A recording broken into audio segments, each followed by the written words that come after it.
SRG Sports welcomes the viewers for an exclusive episode with the stalwarts of Indian cricketing arena. Today with us we have got Professor Ratnakar Sethi, one of the longest serving, most cricketer friendly administrator of BCCI.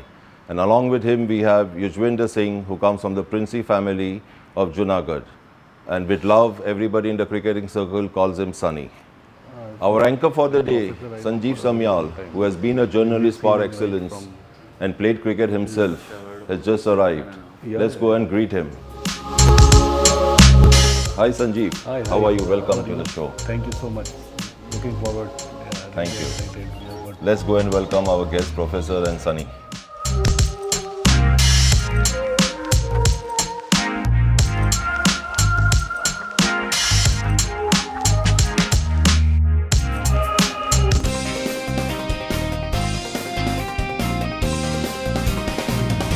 Hello, welcome sir to the new episode of SRG Sports. We have with us Professor Ratnakar Sethi, one of the finest administrators the sport has seen in India. He was the Chief Administrative Officer of the BCCI. He was instrumental in successful organization of the 2011 World Cup. He could slip into any responsibility in the BCCI, be it as the tour manager on the historic tour of Pakistan, which was a very important assignment, and he was the one who was instrumental also in the successful renovation of the Wankhede Stadium. We also have with us Yujvendra Singh, who made his mark in Test cricket with his brilliant fielding and catching. In his first Test match, in his debut match, he took 5 catches in the first innings, 2 in the second innings, which was a joint world record. Sir, basically, I would like to ask you, why don't we see such kind of feats in closing catching position in this generation? Today's game, yeah, definitely. One of the main thing is we don't have any specialist forward short leg fielder or close-in fielder. I think the one-day cricket is the limited over version also is one of the reasons that you don't have so many great forward short leg or silly point fielders as such, because you don't require those fielding positions anymore, and we are playing a lot of limited overs cricket. But more than that, that sport was always something that had a question mark. Any youngster would come, they would be put there. And it was Eknath Solkar actually and Brian Close in England. They all started, it had become a professional position. It was a specialist position. And I came in during that period when suddenly people realized the importance of having a forward short leg fielder. But more than what your question about as to why today there is a shortfall in it, is because people are very worried about getting injured and they could lose their career, at that spot, because it's a very daring position. It's like, let's say, in the army, the front line people who are going right at the front, because you're standing just 3 feet away, 2 feet away from the batsman. You could be hit at any time, and there have been a lot of casualties like this earlier. So people don't want to take a chance, because normally you're there for your batting and your all-round capabilities of so fielding at that position is then taking a lot of you're taking a risk. And the other thing as well is that once you become a little senior, even in your first class matches, Ranji Trophy matches, you tend to go and field in the slips or in the covers or something. So for becoming a specialist is a very important factor, and that's what I find. I've been tom-tomming about this, that you need specialist fielder there, and that somehow at BCCI and at the association levels and all the academy levels, we should train our youngsters to at least field there, because even the batsmen who are around, who finally make a introduction into cricket, at least they learn how to field in that position. Whether they do it later on in life is something, and you need a lot of guts. You need a lot of guts to be there, because today when I realized, when I was fielding there, I never thought of it. I never thought of that a ball would hit me and kill me instantly. It's happened after that. Lamba is a good example of it. But I never thought of that. And it's a very funny thing when you are here, the sort of idiocy of a youth. You never think of these things will ever happen to you. But it has happened to people. So people are now very conscious of that. And that's another thing. Do I take that responsibility? Do I take that chance? And I think that is one reason that you're finding a lack of people wanting to be there and the performance at that position as such. From your answer, one question comes to my mind. Is it a mindset thing? Because we saw David Boone throughout his career, even when he became a veteran, he would love standing over there in that short leg position. I enjoyed it. I mean, I found it comfortable. I found it interesting because if I was an outfield or something, you were away from the game. You were not there. This kept you going in a continuous manner. Apart from the wicket keeper, you were also in the game all throughout because the catch could come any time. And I found it very challenging. There's a whole story to that also. But then I took it up as a profession. I used to field there not only for test matches is great. Ranji Trophy was also there. But I used to field there for corporate matches like Mahindra's or for club matches if you were Jolly Cricketers or Bombay Gym or wherever. Or in Pune when I was playing at Pune Club. I would be fielding there because I enjoyed fielding there, and I realized you need to become a professional there. You need to specialize there. So that's what I enjoyed doing it. Sir, one thing we found very interesting was you come from a royal background, and there was another great in Indian cricket, Manzoor Ali Khan Patodi sir, who also came from Fantastic a similar fielder, background. yeah.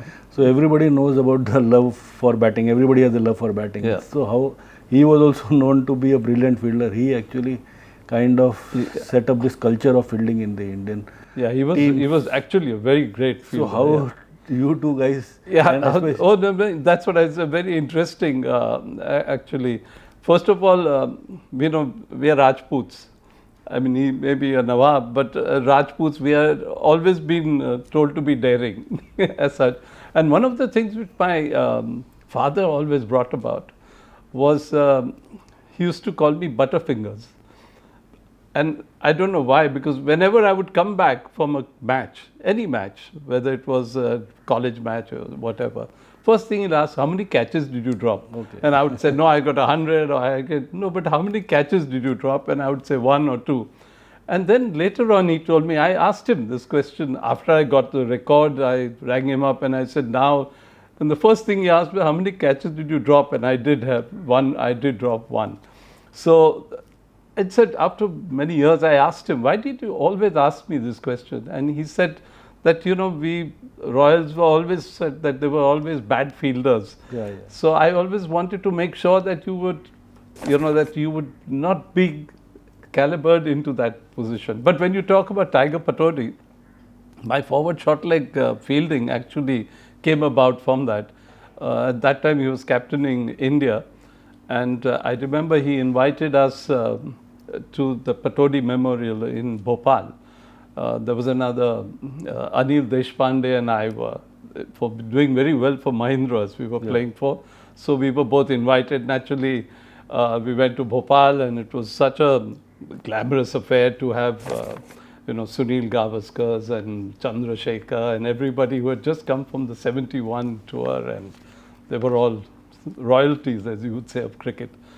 And so then when we were going into field, Tiger came up to me. I was nervous. He said, where do you field? So now the thing is that, what do you say? I said, sir, anywhere. That's what you would say. I mean, that's a common thing. So he said, then you must be a bloody good fielder. I said, no, sir, I'm not a very good fielder. You asked me. So I said, so he said, then you go and field next to the bat at forward short leg. So I went to forward short leg. They asked Anil Deshpande, where do you field? And he said that third man. So he was okay. So I went into forward short leg, and there was a bowler, Luthra, who was bowling. And I got 3 catches there. And Tiger came and put his arm around me and said, you better specialize. You're very good at this position. And I think it would be nice for you to specialize in something like this.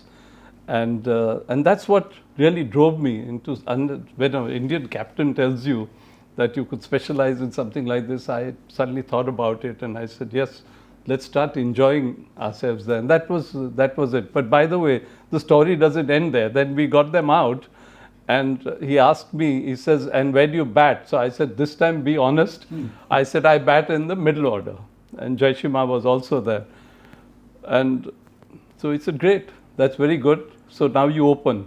And so then Deshpande and I were sent opening. So with Tiger, that was it. And the greatest moment was when I got these catches. Tiger Patodi was there in that, and there was a conference like this, press conference. And he put his thumbs up and he said, I told you so. And it was a great moment to have such adulation from a person like him. Absolutely. And he was brilliant in the cover. Oh, he could catch the ball from behind his back. He was a brilliant fielder, truly a brilliant fielder. I don't know, with two eyes he would have been unbeatable in any event. But yes, he was a great fielder. Professor, during your long innings at the BCCI, did you have any interaction with Tiger Patodi, sir? Yeah, Mr.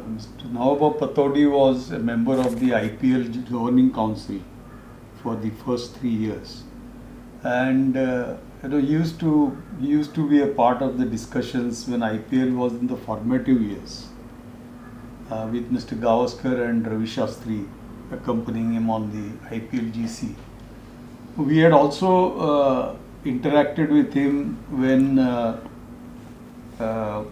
he was appointed to select the C.K. Naidu Lifetime Achievement Awardee once. He was the person who nominated the awardee. And the other time, of course, was England, ECB decided to name a trophy after him for the India-England series. And I still remember that at the end of that series, it was the 2007 series which we won. Rahul Dravid was the captain. Correct, yeah. It rained and therefore they couldn't have the prize distribution in the open. And unfortunately, he just awarded the trophy in the balcony, which was not much publicized at that time. And he had somehow, he felt that a due importance should be given to the presentation of the trophy. So after, unfortunately, he didn't live to see the day, but Mrs. Patodi asked us to write to ECB, and it is now a part of the regular presentation that happens in the award functions of theirs, where Mrs. Patodi has been called there to award the trophy to the winners, apart from the sponsors trophy. That is the importance, and ECB also gives, I appreciate that, because to keep a memory of somebody and respect that personality is a different thing. Professor, working in the BCCI is not an easy job. It's like one of the most challenging jobs, and the way you kind of managed it and were successful. So we just wanted to understand. You were part of the board for many years. We want to understand the reasons behind the BCCI becoming one of the strongest boards in the world. Apart from, it's not just, I'm sure, not just about the money, but just overall, how did it happen? Well, I think my introduction to cricket administration was by Professor Chandradkar, and I just joined Wilson College as a full-time lecturer in 1975. Yeah.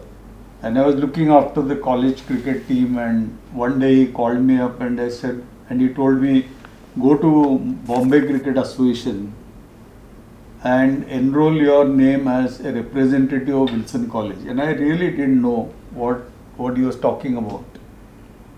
So I asked him, I said, what should I do? He said, just get a letter from your principal, go to BCA office, and they will make whatever is necessary to be done, and start representing your college. This was in 1975. And till 2012, I represented my college at the MCA. that was one part of it.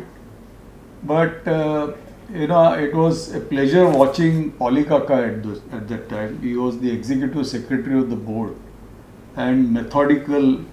I don't think till Polikaka took over as the executive secretary of the board, there was a filing system in BCCI. Papers, the BCCI office was a 500 square feet office, thanks to CCI in those days, from where things were operated. But most of the time it was used as a postal division, I would call it. Yeah. The action used to be taken at different venues, where the president had his own office, the secretary had his own office, the treasurer had his own office, and from there correspondence used to be sent to BCCI office to further forward it to the state units or the cricketers or umpires. For example, when the cricketers go on a tour, the letters to the cricketers used to go through the BCCI office, informing them about the programs and the tours and all. So it was not a full-fledged office that was there at Brabon Stadium. Therefore I appreciate, and what I saw in Polikaka, the way he worked. He used to be an invitee to the meetings. And I still remember my first working committee meeting of the BCCI. It was in 1996 when I became the secretary of MCA. And there was a discussion in that to play a day-night game. Okay. The final of Ranji Trophy was to be a day-night affair. Polikaka cautioned in his own words as to why regular red ball cricket, whether it is proper to play as a day-night fixture. But then the BCCI had already made a commitment to Maharaja of Sindhia, and it was to be played in Gwalior, and the match went ahead as a day-night fixture between Delhi and Mumbai. In that match. I give one reason for the strength of BCCI, and that is the founder fathers of BCCI. Mr. Govin and Anthony De Mello and the committee which was there at that time took two important decisions.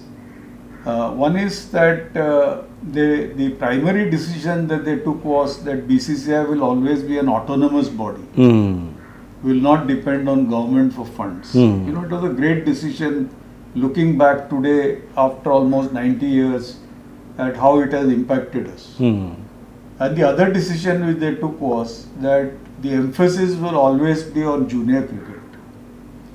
And that again is very significant because with the chain of cricketers coming out, churned out every year from the junior cricket into the senior cricket, has made India what it is today.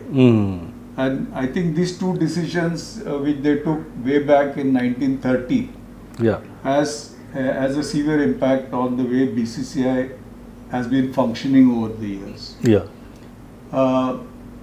I thoroughly enjoyed working in the BCCI office, and in fact my appointment first time happened was that Mr. Diwakar resigned as the executive secretary, and Mr. Dalmia called me up and he said that since you are in Bombay, and I was elected as the joint secretary of the board. So he said, since you are in Bombay, let us not appoint somebody, you just spend some time in the BCCI office. I was in Wilson College, so I used to finish my college work and go to BCCI office and sit there till 5 o'clock, 5:30, then go to MCA for the MCA work. That used to be the schedule. And it taught me a lot actually, how the administrators function. I think Mr. Dalmia, Mr. Bindra in those days were stalwarts, and some of the decisions which they took went to make BCCI financially strong as we see today. BCCI used to be always taken for a ride by All India Radio and Prasar Bharati in those days. We never got the real value of what Indian cricket was about.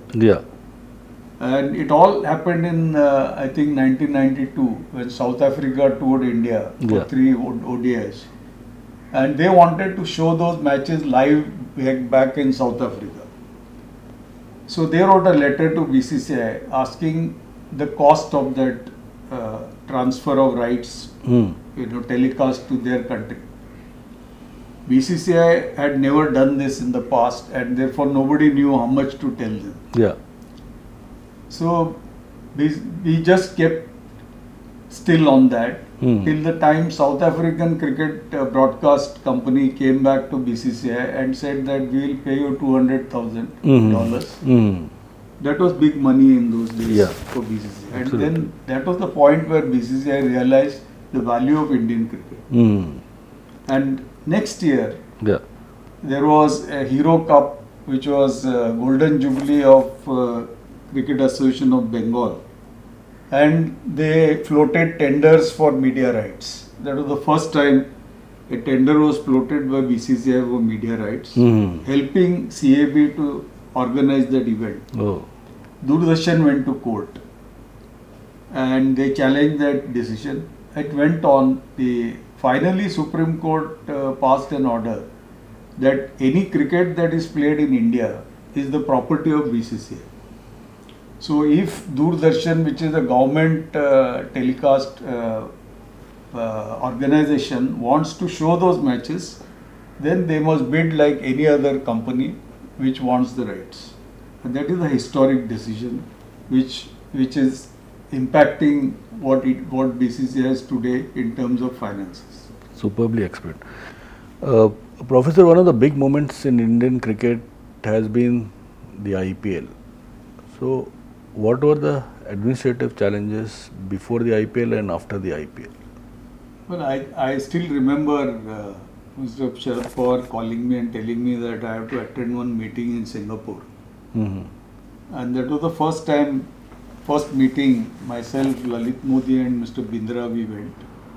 And we had invited Cricket Australia, South African Cricket and English ECB officials for that meeting. And there was a presentation which was made on how that tournament, IMG was contracted or supposed to be contracted for the IPL. And IMG made a presentation to us as to the format that they were thinking of. I don't think anybody in BCCI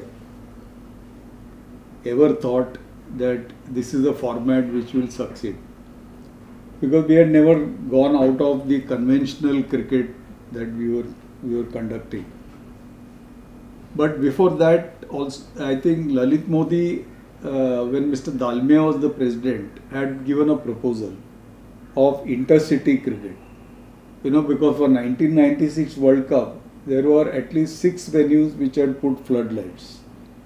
So he had checked on the availability of these venues, and he felt that this intercity tournament of 6 venues will be a big hit, and ODI. That was at that time T20 was not thought of.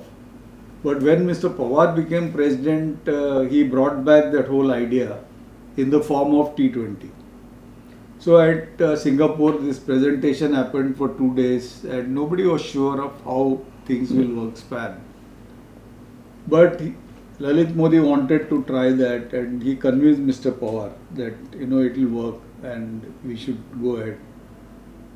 And that's how Mr. Pawar could convince, with his personality as the board president, he was able to convince all the other board members that we give it a try.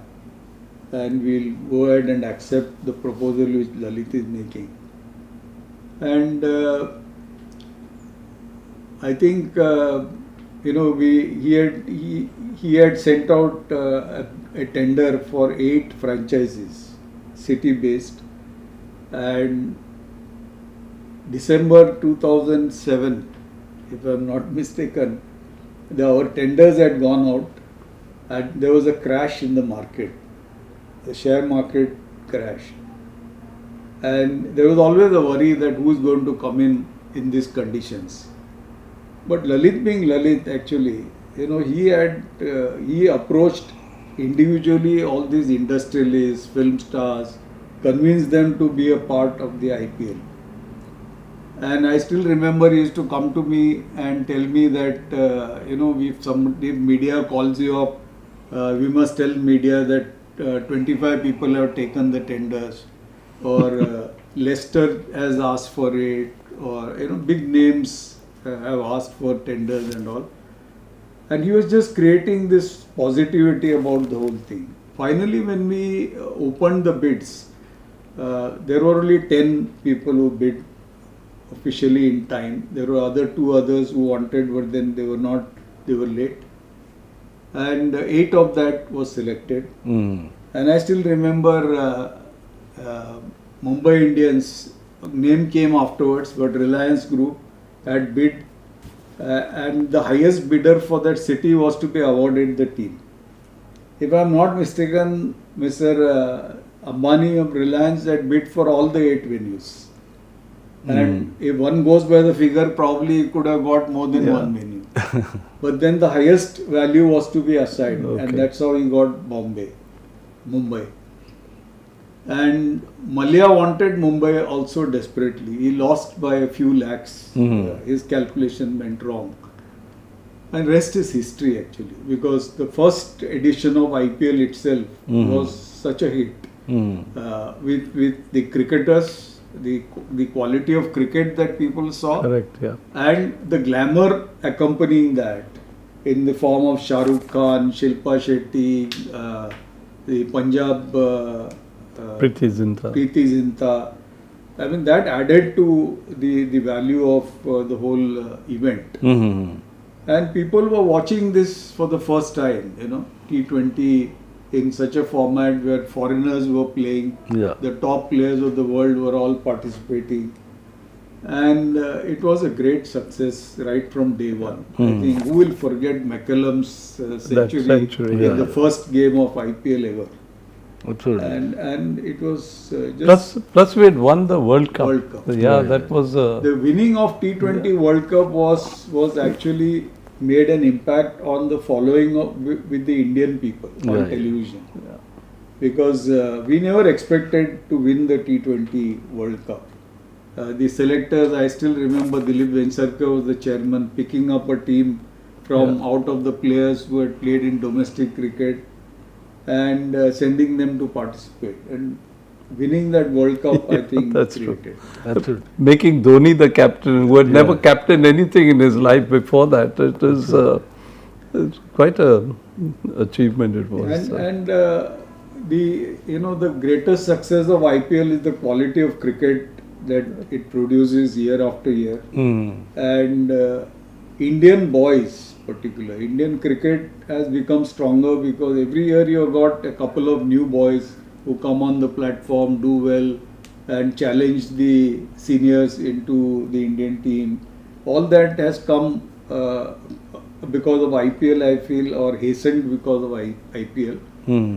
And 2 months on television, which people have admitted that it is something which very few people miss on television. The family sits together in front of television and watches an IPL game.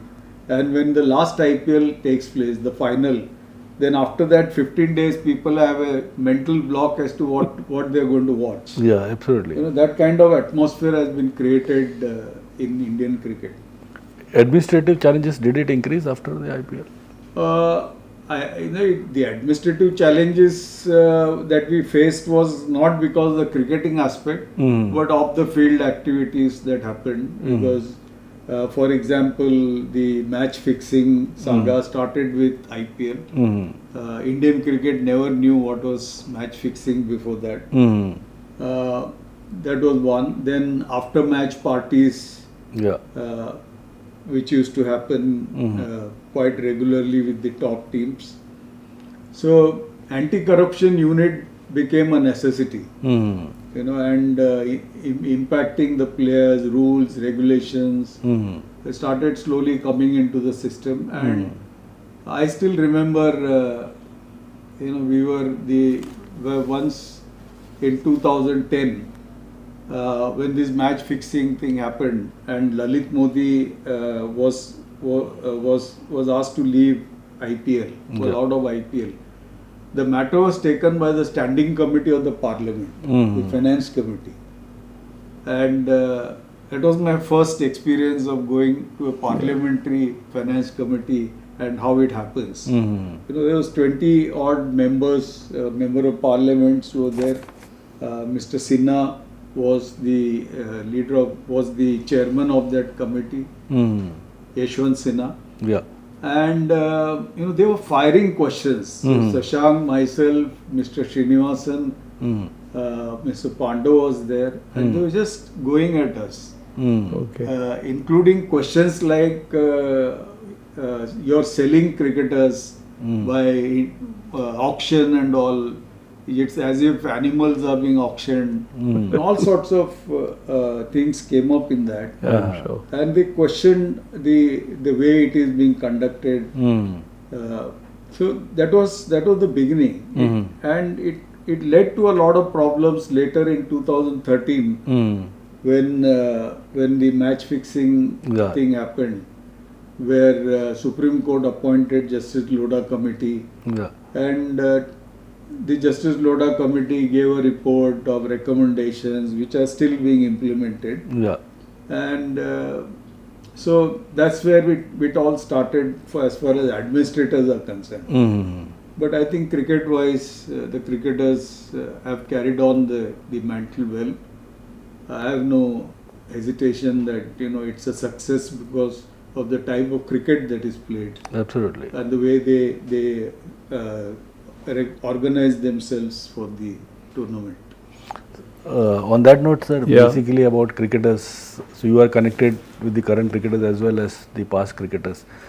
You are in the ICA also, so how did the scenario change before After the IPL? Yeah, before IPL, how was it and how did it change after See, IPL? before IPL, naturally, Among the cricket fans, you were playing Test cricket. There was not enough money, and we keep on saying that we played for fun and we enjoyed it, and so do the present ones. I don't think anyone plays cricket just for the sake of. They all play it because they are passionate about it and they're having fun with it. But yes, one day cricket actually changed everything, you know, over time. 1983 World Cup win suddenly brought into limelight. I was part of the 79 World Cup. Nobody even bothered about. We were not given that sort of status. It's only after 83. Then came 87 when the World Cup was held here. That's when he's talking about Dalmia and all of them, Salve as well, and Bindra. They all brought this out. So suddenly one day cricket came into the thing. Then we won the 1985 Champions Trophy, which was another boon as such. Suddenly Indian cricket realized that we are also as good in the one-dayers. And we suddenly thought of ourselves as champions in one-dayers. That we were, even after that, the next World Cup, 91, also, we were very 92. We were somewhere close by always to that.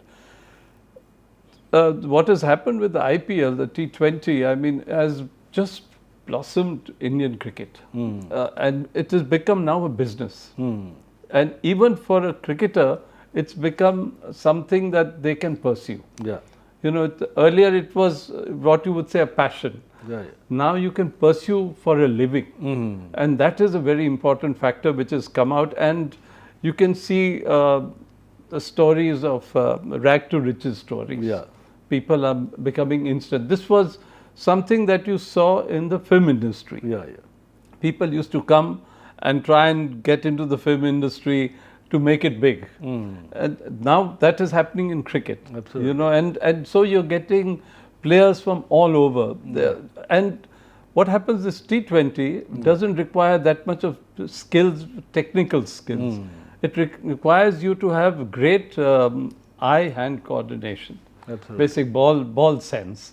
And a lot of India has got that, whether you played Gilli Danda or you played anything else. I think that was that helicopter shot of Dhoni is like a Gilli Danda shot, you know, basically. And people realized that if you had these sort of talents, you would come out, and if you did well, you would become a star and maybe a superstar. And then look at from 2007 onwards, how many youngsters have come out Yeah. playing, and they become household names. Right. The only fallout on this is, when you asked me, is that people are now more keen to get into the T20 format Yeah. rather than the test matches. Absolutely. And now it's nice, BCCI has taken outlook towards increasing the amount, the remuneration amount. Absolutely. There's a little bit of a seriousness which is suddenly coming into Test Absolutely. cricket, but it will never, I think the T20 and now it's maybe even T10 at the end of the day, because people don't have time. Absolutely. And they want to watch, it's like what Professor said, it's become now a cricket entertainment, Yeah, cricket-tainment, as you would say. And people want and now the Olympics, you're going to have the T20 in 2028. That's going to add another level. Like I was talking about the women's cricket, Right. and they were talking about and I said, I hope that both the men and women will get us gold medals in 2028, because cricket is going to become an Olympic sport Absolutely. after 1900. So you can say after 128 years it will be there. So I think cricket has changed. Look Yeah. at the sort of shots they're playing. Yeah. Yeah. The stroke play is different. The fielding has become so much faster. Fitness has come into play. There's glamour Yeah. towards it, which was always there. Yeah. I mean, when we played Test cricket, we had 6 days. We had 60,000 people watching us for 5 days all throughout. And it was always a very big thing. So the glamour part was always there, but it used to get lost. Yeah. Yeah. Now it is there on everybody's lips, everyone's thing. Although I don't remember too much about many innings. Yeah. You know, you have so many good innings which come about.